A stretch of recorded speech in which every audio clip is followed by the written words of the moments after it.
আসসালামু আলাইকুম আরহামতুল্লাহ। আমার এই গাড়িটাকে এখন বর্তমান এক সাইডে সিজার করব। শুনতেছি যে কিডনি একটা ড্যামেজ হয়ে গেছে, এই কিডনিটা চেঞ্জ করতে হবে।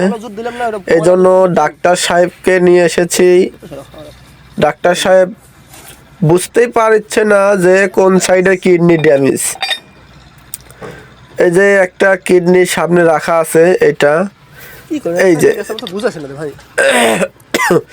এই কিডনিটা শুনতেছি ছাকনা রাখি আর চলবে না। এখন নতুন একটা কিডনি নিয়ে আসলাম, এই কিডনি এখন এখানে সেট করব। এখন এই যে কিডনিটা আমার হাতের মধ্যে আছে, এই কিডনিটা মোটামুটি ভালোই ছিল, তো এখানে থাক।